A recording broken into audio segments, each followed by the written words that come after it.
Let me share what the literature says to answer your question. What Dr. Sue says. Specifically, men tend to work in critical care areas, such as intensive care units, where sophisticated healthcare technology is increasing and being utilized, because men are attracted to all those gizmos. You know? They just like that. They flock to anesthesia disproportionately, like Colonel said. Okay. It's also been noticed that a high percentage is in management and administrative positions. We mentioned that earlier. So it's rare to see a male working on general med surg units. And when you see one, it's likely that he's there temporarily or in a transitional position. So even what the literature reports, it's about what we just talked about. Yes, Mr. White, you were saying something. Yeah, it's interesting. During Vietnam, I was in a pediatric Vietnamese hospital. And my last assignment in the United States Navy was I was assigned to the maternal child as a department head. And under me, I had labor and delivery, I had the nursery, I had the NICU, I had pediatrics, postpartum, and I took that assignment with a contingency that every male nurse that would be rotating through Jacksonville Naval Hospital would have to do a rotation in the maternal child area, department. And the reason for that is because in the Navy, we do humanitarian missions. Mm-hmm. And I've been aboard carriers, and you're the only nurse. And guess what? You're supposed to be the expert in how to change the diapers, how to take care of the kid, how to do the OB, because you're going to have a surgeon, you're going to have a general medical officer, an anesthesiologist who may not have very much experience. So it was very interesting, and sure enough, the chief nurse, she rotated every male because we knew that the humanitarian missions were very important. And when you're deployed on a ship, you're going to have women deliver, especially during any emergency. Mm-hmm. So it's interesting. That was my last assignment. Thanks for sharing. Any other questions? Yes, go ahead. I just want to say how accurate, we touched a little bit on the diversity. You guys are spot on with the diversity issue, and also the experience as far as, I know you guys are a diverse panel, obviously I had a little bit of diversity there too, but as a student, as a graduate acute care nurse practitioner student here at UTEP, and Mr. Blanco was in the Navy, I was in the Navy also, and I was real glad. He's been instrumental when I completed my graduate degree. But in short, it's funny how diverse we are, yet all our stories are pretty much the same. Because I work for the El Paso Fire Department, and whenever we have career day, all the students are always impressed because they're like, wait a minute, you're a fireman, but you're promoting nursing. But it's not that I promote nursing or fire department. I promote a profession of caring for both nursing and the fire department. So all those experiences that you guys have spoke of, I mean, it's spot on. I've experienced it. I've shared them. And again, I continue to share them. I was just talking with Dr. Solis when 9/11 happened. I was at Fire Station 22 on Mesa, on the west side of Station 22, right off of North Mesa. And I was able to influence a lot of these macho men, firefighters, to go and give blood.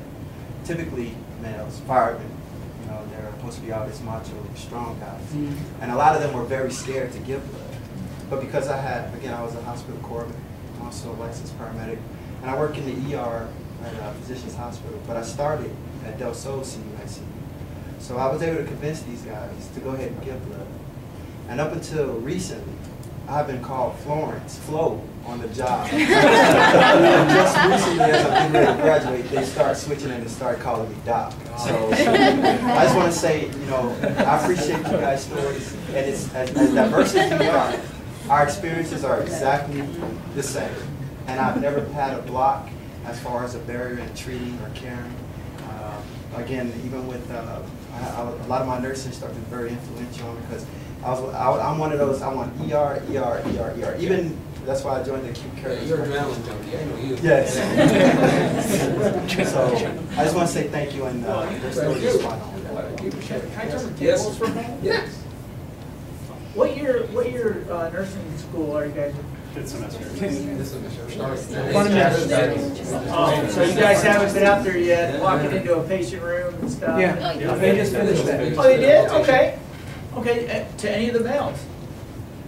Any uncomfortable moments, or, come on, Mike, let the Godfather answer. Godfather's If I may. Actually, one of my other colleagues here, we experienced it, I think 3 times today. Where like what? Female patient didn't want us to care for her. We walked in the room and got the door shut on. We got the door shut on her face twice. Yeah, it's the same. On 2 different female The patients. insanity. Another female patient asked us to step out and find her a female nurse. So we experienced that today. So you see, you must respect everybody's desire in those regards. So it's starting right now, teaching you how to market your role as a male nurse, and maybe by the time you're done with your clinical rotation, you'll be running across those patients that maybe didn't want you at first, but they now understand. They figure out what they've been missing.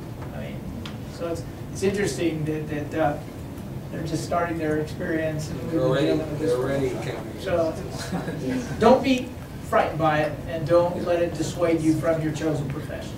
That's all I'll tell you. Just don't. And I went through that as well. When I was doing my nursing, I want a female.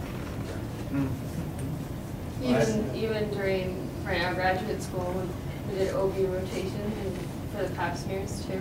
Can I have her do it instead? Yes.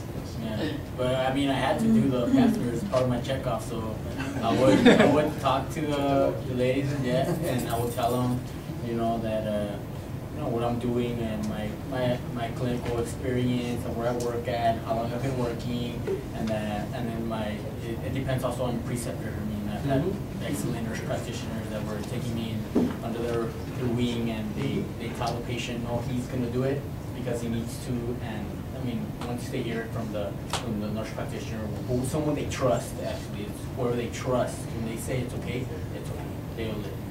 Sometimes it's the staff on the unit you're practicing, you're doing your clinical rotation on. The staff nursing team may have issues. I mean, with you as a student nurse going in, a male to take care of a female, you just got to be ready. You got to be strong and ready to deal with it at the drop of a hat, and just say, okay, I understand. I respect that very much. Yeah. You're going to make it happen. I have a question, and this actually goes for the male and the females in the room in nursing. A new term that has come out with VA and DOD is transgender. Is that addressed in the nursing education program, where somebody is born of one sex and either through chemical intervention, surgical intervention, he is now a she or she is now a he? Because we're seeing that quite a bit. And so, and we as healthcare professionals, we can't take offense that a person that we think is a she is now a he, and that individual doesn't want a female nurse, or vice versa. Has that been addressed in the education?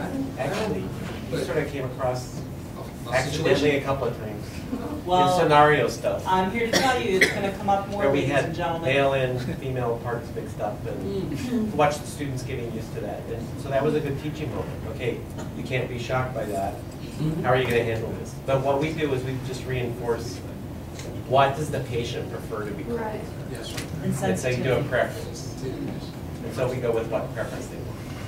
I can address that in that we teach our students to be non-judgmental and to do a full assessment. And that's how you find out, and that's how you address them. And by doing a full assessment, no surprises. And of course, we find out if they do or not. Sure. But, you know, that's what nurses do, assess, and I don't think it should surprise us when we have something that's not supposed to be there or is there. It just is, you know. And we're not going to ask them why. We just say, you know, you have any other pain, and that's it. We go on and do the work. But that's how we address it with the students here. I've been in nursing a long time, and as the situations were coming up more and more, I'm like, wow, the new nursing students, and when I say new, I don't mean age, I mean new to the profession, because we have many people that maybe have been educators for many years and have come back into nursing 45, 50 years of age. They're an older age to begin nursing, but they're still new to the profession. Well, that's one thing that the nursing profession you're going to run into all the time. There's probably never going to be a dull day. I mean, really, the variety that comes your way, if you're practicing hands-on nursing care, as I qualified that, so I'm an administrator. There are dull days as an administrator. But if you're practicing hands-on nursing care, be it as a nurse practitioner or as a clinical ward nurse, every one of those patients is got a story, like Mr. Jones was saying. Hearing the stories of your patients and stuff is just phenomenal. As you deliver care, you have a conversation, and it disarms a lot of patients. But it's the variety that's there that's going to keep you interested. And if you run into a transgender person, it's a transgender person. Person is the key term, I believe. And so, there you go. You run with it. Other questions? Well, I'd Yes, like sir. to share something.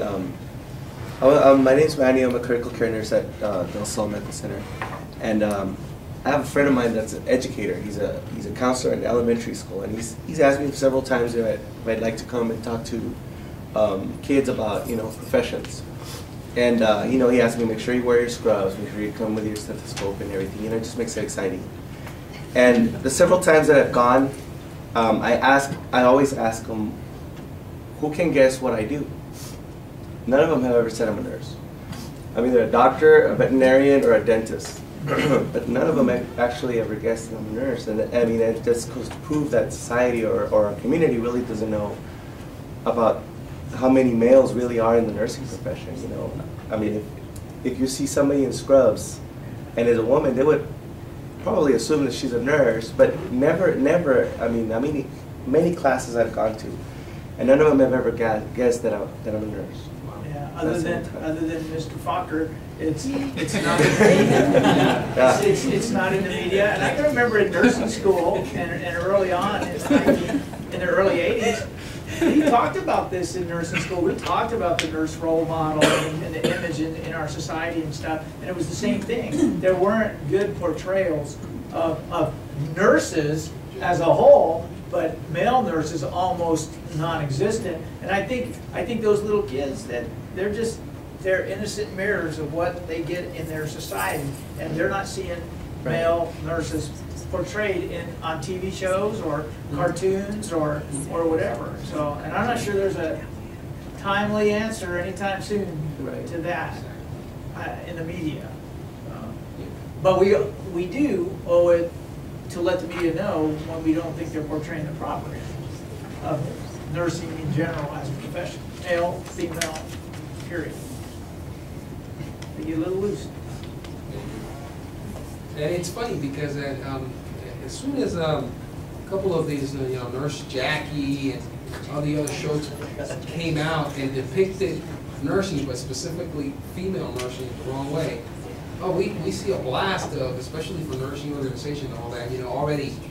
But when Scrubs came out, and really very little comment about the depiction of male nurses in those roles. So, it's all for fun, but you really have to be able to set the record straight and point out what's factual and what's really fictitious in those roles. Speaking of the media, Grey's Anatomy. I hate that And show because there are no nurses in that hospital. There are only doctors taking care of people. Like, what reality? So I've written them several emails asking them stuff. An occasional nurse would be like,